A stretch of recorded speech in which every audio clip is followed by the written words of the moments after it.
Hola, buenas tardes. Bienvenidos a la primera charla sobre la muestra de Waterloo a Chacabuco, en la que vamos a estar, en esta oportunidad voy a hablarles sobre los procesos creativos y artísticos de la muestra pictórica y todo cómo se gesta esta obra. Bueno, la muestra está compuesta con alrededor de 20 obras de arte, entre las que están pinturas al óleo.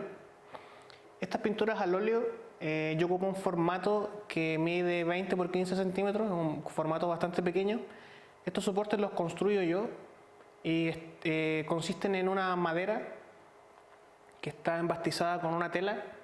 La tela que yo ocupo generalmente es la crea cruda, que es muy típica para la pintura, y está imprimada con gesso. El gesso básicamente se constituye de pintura blanca y cola fría. Y esto hace que se imprime y pueda recibir el óleo con mayor fuerza y que se adhiera mejor. Y que tenga una resistencia a la tela también. En este caso no tiene que quedar tensa porque el formato es una madera completa, no es un bastidor en este caso. Es algo muy similar. Y bueno, están pintadas con óleo. Y el óleo básicamente son pigmentos aglutinados con aceite, son pinturas en base en aceite y es muy antigua en realidad, pero se sigue ocupando hasta el día de hoy. Y las pinturas están tratadas con un trabajo de capas o trabajo de veladuras, que es una técnica muy clásica en realidad, la cual yo he tomado esta forma de los pintores barrocos o pintores más clásicos, como por ejemplo Caravaggio o Rubens, Velázquez y muchos otros de esa época. Y consta en darle una capa delgada primero de pintura, puede ser más gruesa también, pero la que ocupo yo primero es una capa más delgada y después con el mismo pincel voy esbozando o dibujando las formas principales o formas generales. Como pueden ver en la primera imagen, es un esbozo, es más simple. Y también podemos ir degradando para sacar gradaciones tonales y sectorizar las sombras. Y también agregamos el color blanco para agregar las luces y los medios tonos. Entonces, claro, por eso le doy una capa primero de un tono base para después sacar los medios tonos y las luces y no dejar el blanco del soporte. Bueno, después se va dando más peso, más forma. Uno con el mismo pincel va estructurando esta obra y puedes ir corrigiendo con la misma pintura. Como pueden ver, primero agrego el fondo y es como un rompecabezas en realidad. Es todo un proceso progresivo para que la pintura quede esquematizada y quede con un peso mayor, con más coherencia. Y bueno, en la parte final se van agregando las tonalidades y después se va agregando la pintura más gruesa. No hay que olvidar que partí con una capa delgada, pero a medida que se va avanzando hay que agregar la pintura más gruesa. Hay pintores que dejan la pintura aún más gruesa y la agregan con espátula, pero estas pinturas requerían de un tiempo más rápido de creación, porque es una serie. Entonces no podía dejarlas pasar por un tiempo y pintar, así que muchas de estas las pintaba en un solo día. Incluso había días en que podía pintar 2 de estas. Es gran trabajo y como podrán ver son pequeñas y tienen mucho detalle y es harto trabajo en realidad. Bueno, aquí pueden ver por separado los procesos. Este es el primer proceso, como les mencioné, donde está esbozado, no está detallado al 100%. De hecho pueden ver que el rostro del soldado no está definido incluso. Y el fondo igual no es tan complejo, pero tiene que tener estas formas generales y ya tiene que tener como tonalidades, como una gradación tonal y sectorizar las partes más importantes donde se va a pintar y agregar el color después. Bueno, en este me salté uno ya porque aquí puse menos. Aquí el fondo ya está listo. La gracia de esta pintura también es que tiene una paleta de colores limitada con respecto a otras pinturas. Tiene mucho gris, mucho ocre, mucho café, y el azul que tiene es tan poco que no se nota de hecho, pero tiene azul también. Y es más que nada porque es un cielo como nublado en realidad, es como una escena más invernal de este soldado napoleónico. Bueno, aquí, así como por arte de magia, ya pareciera que estuviera listo. Y bueno, básicamente como les mencioné es como un rompecabezas de colores. Y para hacer este rompecabezas de colores primero hay que ir desde la parte más sencilla, desde lo más general a lo particular. Por eso el detalle va al final. Como pueden ver, el rostro está mucho más definido y además está con color. Pero primero hay que hacer todo este proceso de sectorizar y dejar este peso, este suelo primero. Bueno, aquí hay otro ejemplo del arriero justo está ahí, que es una recreación de un retrato de él, en base a dibujos, en base a otras reinterpretaciones que han habido, porque retratos de él tampoco existen. Pero se puede inferir cómo habría lucido. Muchos, los que conocerán lo que pasó en el cruce de los Andes, es que él es un arriero y ayudó a los soldados a cruzar, ya que los arrieros conocían muy bien la cordillera y cómo transitarla. Bueno, no era el único arriero, pero es como el más importante, del que más se habla. Eran más arrieros en realidad, los de la historia. Bueno, aquí podemos ver cómo ya tiene más peso la parte de la sectorización, de la construcción en realidad del objeto, que hace que se vea más tridimensional, que tenga más volumen. Como podrán ver, las facciones ya están más marcadas también. Y también voy engrosando la pintura. Y la parte donde se agrega el color. Eso es básicamente. La diferencia de este es que yo lo dibujé con lápiz pasta al principio. Y al soldado anterior lo dibujé con el mismo óleo. Lo fui esbozando con el mismo óleo. Y acá primero dibujé directamente a la tela, antes de echarle la primera capa, antes de aplicarle la primera capa, lo dibujé con lápiz pasta. Bueno, este es otro paisaje que es un paisaje de acá, de los lugares de Putaendo, y que tienen que ver con el cruce. Y básicamente me guía de referencias fotográficas actuales de cuando se recrea este cruce de la cordillera. Aquí, como podrán ver, también está esbozado con el mismo pincel y el mismo óleo. Y tiene una capa delgada de óleo. Y después la parte con la que se esboza este dibujo es más gruesa. Bueno, aquí ya está listo. Y podrán fijarse que se ve distinto porque esto se va corrigiendo. Por ejemplo, el caballo es distinto a cómo quedó el resultado final. El ángulo de las piernas, por ejemplo, la barriga del caballo también. O la soga, o los elementos del fondo. Porque eso se va agregando después y se va corrigiendo en el mismo momento. Porque no podemos ir borrando en realidad. Se podría borrar, pero sería más complejo. Lo ideal es ir corrigiendo en el momento y ir construyendo sobre la marcha. Bueno, aquí otra de las pinturas habla como del roto chileno, por así decirlo. Y en realidad es como el criollo chileno que habría combatido también, sin ser necesariamente militar. Porque claro, en estas batallas habían de todo tipo de soldados y personas normales. Por ejemplo, habían también soldados afrodescendientes, que muchas veces no se mencionan en la historia. Lo mismo con las mujeres también. Y este soldado, básicamente yo tomé la forma de una escultura muy famosa de acá de Chile, donde se retrata como este roto chileno, que en realidad es como un modelo europeo casi, con ropa criolla y su armamento. Y bueno, acá también dibujé con lápiz pasta, porque me tomé la libertad de ir variando con cada obra. Así experimentar y lograr distintas cosas, llegar a resultados distintos mediante a distintos métodos y distintos tipos de veladura. Por ejemplo, esto de dibujarlo con lápiz pasta es algo netamente invención mía. Tal vez alguien lo habrá hecho antes, pero no es como conocida, me refiero. En cambio que la otra es más clásica. Y acá, claro, pues está la típica etapa donde se diferencian los tonos. Por ejemplo, en este específico, el fondo es más oscuro, a excepción del cielo. Y aquí el fondo ya está listo. Generalmente yo pinto el fondo primero. Se puede pintar el objeto primero, pero tiene sus ventajas y sus contras. En realidad es como más lo acomoda el artista o la persona que va a pintar. Bueno, aquí ya mágicamente está listo la obra. Y ese es el proceso de veladuras en realidad. Todas tienen un proceso muy similar. Acá hay otro soldado, también esta vez está pintado con el esbozo con la misma pintura. Está pintado directamente con el pincel. Aquí se nota mucho más que agregué el blanco, por ejemplo, ya que esta pintura tiene un ambiente más oscuro. Si bien no es claro oscuro, tiene un ambiente más sombrío. Entonces es necesario resaltar los blancos y se agrega el blanco directamente a la obra. Y se va esbozando entre medios tonos y dejando el tono base. Y bueno, aquí está el fondo agregado ya.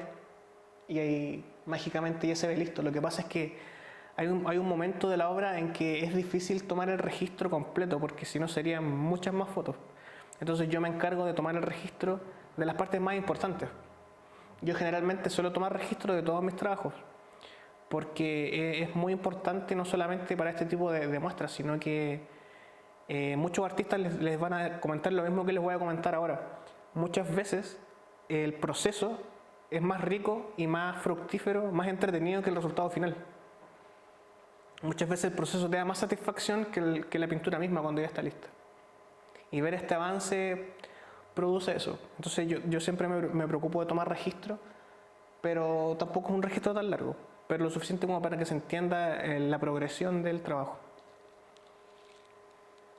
Bueno, aquí hay otro ejemplo de esta pintura de base, de una veladura, y básicamente es como hacerla en blanco y negro primero. Ese es como el secreto de este esqueleto de la pintura. Se conoce también como underpainting, o esqueleto o base, y se trata de eso, de dar mayor peso a la obra, porque sectorizan las sombras, las luces, y puedes después agregar tonalidades. Y hay muchas formas de hacer veladura en realidad. Esta es una de las cuantas. Yo escogí esta porque le he encontrado como más facilidad de alguna forma y me recuerda también a los pintores clásicos. Yo soy muy seguidor de la pintura clásica. Por ejemplo, Caravaggio, que él hacía algo muy similar, pero con la parte trasera del pincel iba raspando la pintura para hacer el dibujo. Pero agregaba los blancos igual que lo hago yo. Es como una mezcla en realidad. Bueno, también realicé dibujos para esta muestra y también son dibujos pequeños para los cuales yo trabajé el papel para darle un aspecto más antiguo y un envejecido, que es con una técnica donde yo ocupo café. Hay muchas formas de hacerlo también.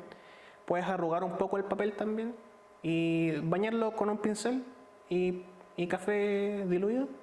También puedes agregar granos de café también y puedes darle más tonalidades, más textura en realidad.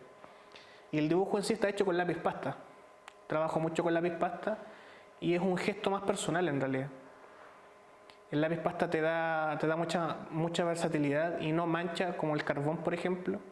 Bueno, a menos que esté recién hecho y tenga una pelota de pasta, se movería, pero es como más cercano al grabado, más cercano a una ilustración de tinta o a un grabado.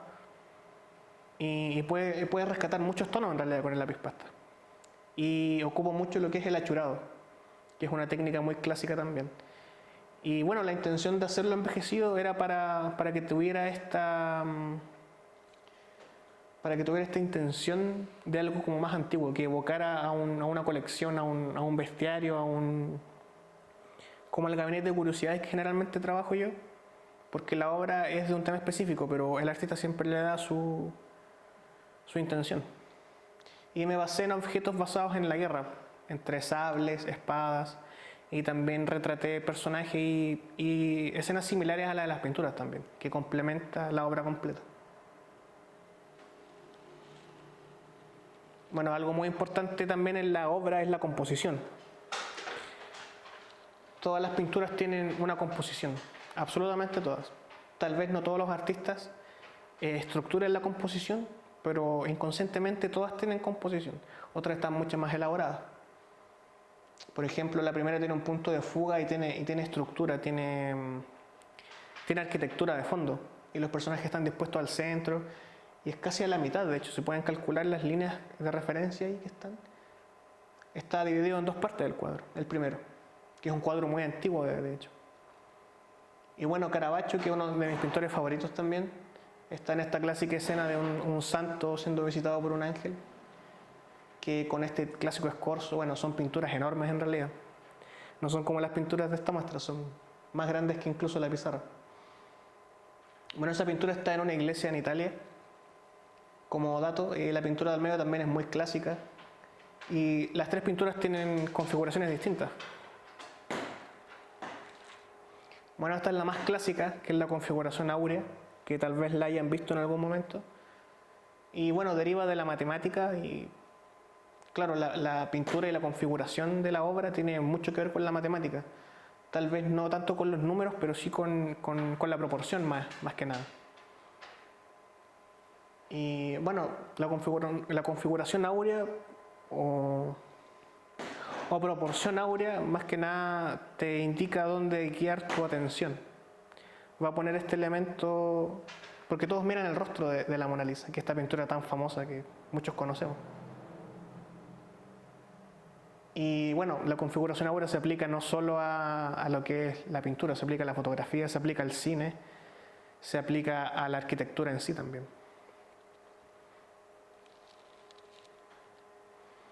Bueno, aquí ya nos adentramos a lo que es la reconstrucción del primer retrato de la esposa de José Antonio Salinas, que al igual que él también fue mártir y tiene mucho que ver con esta historia y con los patriotas de acá de Putaendo también. Bueno, para este tipo de muestras, que es específica, y necesitamos recrear a alguien, hay una investigación de por medio. Y hay que levantar información, buscar información y ver referentes también. Por ejemplo, buscar referentes de mujeres importantes de la época que sí fueron retratadas y que tienen características similares. Entonces, porque claro, tenemos que reconstruir a alguien que jamás hemos visto y no sabemos cómo luce. Y por medio del arte podemos reconstruir o reinterpretar más que nada a este ser y traerlo a la vida, aunque sea simbólicamente. De hecho, aquí podemos ver una mujer que fue mártir también.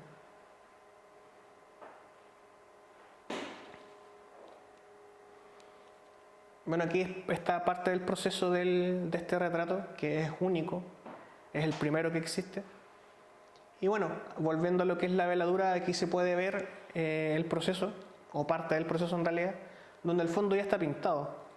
Y pueden ver que el ojo del lado de acá no está aún armado, no está construido, sino más que nada está con la primera capa todavía.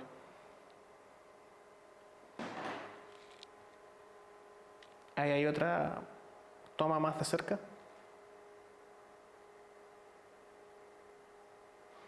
Bueno, ahí por ejemplo algo muy interesante que tiene un velo transparente. Es primera vez que pinto un velo transparente. Todos estos retratos tienen mucho simbolismo generalmente. Por ejemplo, la misma Mona Lisa también, que recrea como esta doncella que tiene una mirada misteriosa. Se habla mucho del ojo que te mira, pero en realidad cualquier persona que pinte una pintura que tenga ojos va a sentir que te mira. No es un truco tan elaborado como las personas creen. Creen que de verdad hay un efecto que hace que te siga, pero es cosa de mirar cualquier pintura que tenga ojos y la miras de frente para pensar que te está mirando. Así que no es como un truco tan macabro o místico como se piensa. Y claro, también me guié un poco en lo que es la Mona Lisa y otras obras similares de mujeres que tienen una configuración muy similar, de hecho, son todas muy similares, incluso las otras que busqué que son de Chile y que son contemporáneas a esta persona. Bueno, y acá quería detenerme en esta parte para hablar un poco de lo que es la reconstrucción o la reinterpretación más que nada. Aquí muestro el ejemplo de Laura Vicuña, que es una santa de acá de Chile. Y bueno, aquí lo que pasa es que hay una pintura de ella que todos conocen, pero no es ella, porque es una reinterpretación. Y probablemente el artista que hizo este retrato no tenía acceso a esta fotografía, que se supo mucho después que existía. Entonces, claro, ¿qué pasa? El artista pintó una modelo X, en este caso es una modelo europea porque el pintor era italiano, y claro, no se parece en nada a la fotografía real. Por eso yo hablo de reinterpretación más que nada, y no de reconstrucción. Porque a pesar de que hay una investigación de fondo, nunca vamos a tener una reconstrucción exacta. Tal vez científicamente, pero de todas formas sigue siendo difícil porque no tenemos las herramientas necesarias. Es como cuando reconstruyen científicamente a un ser que vivió en la Edad Media o un hombre de las cavernas, y equipos científicos invierten dinero en expertos de anatomía o escultores y gente que programa en 3D para reconstruir lo más parecido a esta persona como si estuviera viva. En el caso del arte tiene que ver más con la reinterpretación, lo mismo con las pinturas religiosas o las pinturas que hablan de mitología. Porque esto es muy típico en realidad, en el arte se miente mucho, pero no de forma mala, sino que más que nada son las herramientas para configurar una obra. Entonces el artista tenía su cámara oscura, traía sus modelos, ponía luces artificiales. Y al igual que ahora, como ponemos ampolleta, ellos ponían luces artificiales. O abrían un hueco en la pared de este cuarto oscuro para que iluminara y las sombras estuvieran donde el artista quería que estuvieran, porque él quería retratarlos de esta forma. Por ejemplo, Caravaggio pintaba mucho claro oscuro, este pintor italiano, que sus fondos siempre eran oscuros. Y una pequeña luz llegaba y alumbraba a este personaje. Se construyen por medio de la luz. Y esto es lo mismo. Entonces el artista, por ejemplo, muchos artistas pintaron a Jesucristo, pero obviamente no lo pintaron a él, pintaron a un modelo que estaba interpretando a Jesucristo. Es igual que una película, es igual que interpretar una película, es lo mismo que interpretar a un personaje. Es exactamente lo mismo. Claro, en este caso no sabemos por qué el artista lo habrá hecho, si lo hizo para tener una versión más atractiva de esta persona o porque simplemente no conocía la referencia real. Porque también es muy conocido que la gente se entusiasme más o le haya más atractivo a la persona y cree que es más buena, que es prejuicio en realidad. Muchas veces vemos pinturas de religiosas donde los personajes son muy caucásicos, son rubios incluso, y está muy alejado de la realidad. Entonces cuando las personas ven reconstrucciones reales y Jesús resulta ser moreno o más bajito, o con el pelo corto, o con una nariz mucho más grotesca, la gente se enoja y dice, no, Jesús era bonito, pero ellos no saben. Lo mismo con este personaje.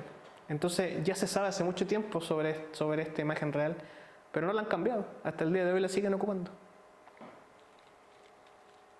Y bueno, más que nada voy a esto de la reconstrucción porque es muy importante este hecho. El hecho del primer retrato de la señora María Silva de Salinas, que era la esposa de José Antonio Salinas, porque ella tuvo un rol muy importante y no está muy visibilizado en realidad. Y bueno, esta es una reinterpretación artística porque no es una reconstrucción como les vengo diciendo, es más simbólico en realidad. Es mucho más simbólico porque no sabemos cómo era, no hay registros de ella, pero sí podemos reconstruirla y darle el nombre a esta pintura, y a partir de ahora esta va a ser la imagen de ella por medio de una representación artística. Y claro, es el rostro de una mujer con las ropas contemporáneas, y ahora en este momento es ella, esta es su imagen. Y es algo muy importante porque no es algo que se ve todos los días, sobre todo con un personaje que igual es importante y que la historia a veces ignora la participación de las mujeres, en este caso de ella también, que también fue mártir. O sea, ella defendió gente, ella ocultó gente, salvó personas y fue torturada y se le dio muerte de una manera muy, muy cruel. Entonces, claro, termina siendo mártir, y parte de la muestra tiene que ver con reivindicar lo que es este personaje. Bueno, aquí podemos ver parte del proceso final, donde ya su rostro está totalmente construido y los colores son ya exactos.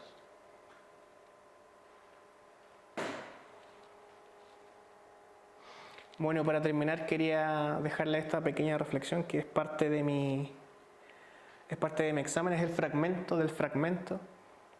Es como la última parte de un texto poético que escribí para mis obras artísticas. Y si quieren lo puedo leer.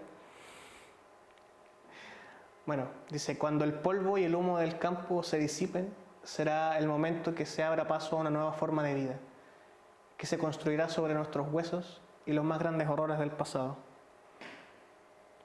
Y esto habla prácticamente de de la maldad en el mundo, de la guerra, del conflicto, de esta naturaleza bélica del ser humano.